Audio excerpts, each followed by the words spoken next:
Hey everyone, welcome back to my channel. आज के अनेक दिन पर एक लंग भिडियो निये चले एसेछि।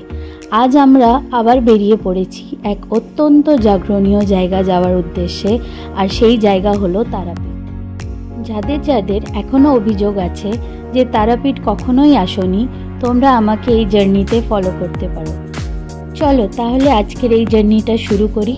भिडियोटा शेष पर्यन्त देखो किन्तु।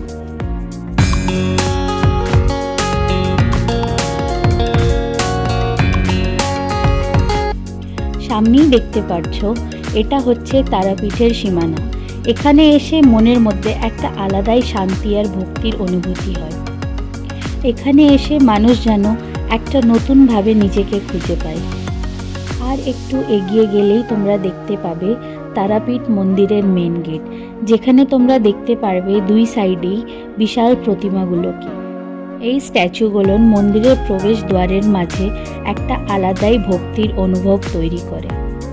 তোমাদের পুজোতে যা যা কিছু দরকার হবে সব কিছুই এখানে পেয়ে যাবে।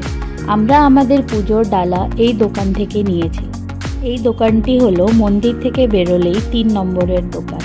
এই দাদা ভাই আমাদের ডালা খুব সুন্দর করে সাজিয়ে দিয়েছিলেন। একদম টকটকে লাল জবা, প্যারা মিষ্টি ভোগ আর পুজোতে যা যা জিনিস লাগবে সব কিছু। মার জন্য আমরা এই শাড়িটা নিয়েছিলাম, তোমরা জানিও কিন্তু কেমন হয়েছে। এমন সুন্দর করে সাজানো ডালা যার থেকে চোখ ফেরানো যায় না। পুজোর ডালাটা দেখলেই মনে হবে যে মা তারার আশীর্বাদ নিয়ে বেরিয়ে পড়েছি।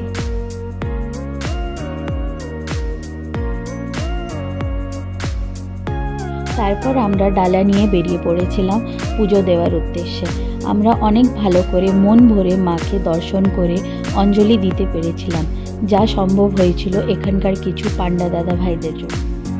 দেখো তোমরা এরকমই কারোর সাহায্য ছাড়াও পুজো দিতে পারো, কিন্তু আমার মনে হয় যে মায়ের কাছে গিয়ে মাকে যদি মন ভরে দেখতেই পারলাম না, মায়ের পুজোই দিতে পারলাম না, তো মনটা যেন কেমন অতৃপ্ত থেকে যায়। ওই দিক থেকে ধাক্কা দিচ্ছে, গালাগালি দিচ্ছে, বাচ্চাদেরকে দেখো, ওদের ভিড় থেকে বাঁচাও। এর মধ্যে থেকে ভক্তি ভরে পুজো দেওয়ার উদ্দেশ্যটাই ব্যর্থ হয়ে যায়। তাই জন্য আমি এই পান্ডা দাদা ভাইদেরকে অনেক অনেক ধন্যবাদ জানাই, যারা আমাদের এত ভালো করে আর উত্তরদায়িত্বর সাথে মায়ের দর্শন আর পুজো করিয়েছে।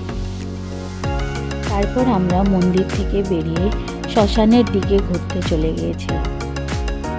বিশ্বাস করো, অন্য কোনো শ্মশানের নাম শুনলেই যেন কেমন ভয় ভয় করে, কিন্তু এই জায়গাটা একদমই অন্যরকম।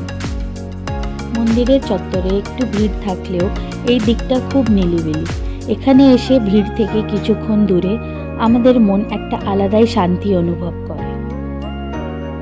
এটা হচ্ছে দ্বারকা নদী। নদীর ওই পাশটা দেখছো, এখানে সন্ধ্যা আরতি হয়। তারপর আমরা ঘুরতে ঘুরতে গোশালার দিক দিয়ে ঘুরে মন্দিরের ভেতর থেকে হয়ে আবার সেই দোকানেই ফিরে আসি যেখানে ডালা নিয়েছিলাম।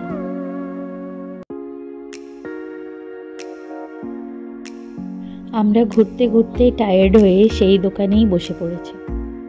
এখানে আমার মেয়ে আমাকে বলছে, মাম্মা ভালোই হয়েছে তুমি আমাকে এই ফ্যানটা কিনে দিয়েছো, না হলে আজকে গরমে আমার কি যে অবস্থা হতো। আমরা যখনই কোনো ভিডিও বা ফটো নিই, ও এরকম করে পিছন থেকে এসে গিনিপিকের মতো ফটোতে ঢুকে যায়।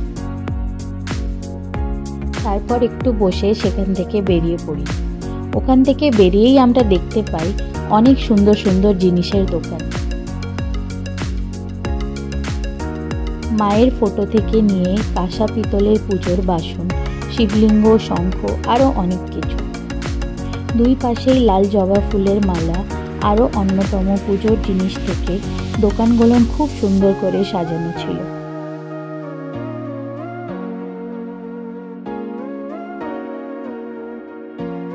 আর এই যে আমার ছোট্ট মেয়ে, ও আমাকে বলছে যে মাম্মা আমি জাপানিজদের মতো ফ্যান নিয়ে ওয়াক করছি, তুমি আমার ভিডিও করো। তাই ওর কথা শুনে ওর একটা শট নিয়েছিলাম। আমি যখনও কোনো ব্লগ বানাই, আর কেউ খুশি থাকুক বা না থাকুক, আমার মেয়ে খুব খুশি থাকে, আর ও সব কিছুতে খুব সাহায্যও করে আমার। তারপর আমরা ওখান থেকে বেরিয়ে হাইওয়েতে একটা ঢাবা দেখে ওখানে খেতে ঢুকে যাই। খাওয়াটা খুব টেস্টি না থাকলেও খাওয়ার মতো ছিল। আসলে ওই টাইমটা সব হোটেলস রেস্টুরেন্ট বন্ধ হয়ে গেছিল। তাই আমরা এই ধাবাটা দেখে ঢুকে পড়ি। যাই হোক, সব মিলিয়ে আমরা যেই কাজের জন্য এসেছিলাম মায়ের পুজো দেওয়ার জন্য, তা অনেক ভালো করেই দিতে পেরেছিলাম। আজকে তাহলে এখানে এই ব্লগটা শেষ করলাম। আবার দেখা হবে একটা নতুন ব্লগের সাথে। Till then, take love and bye by.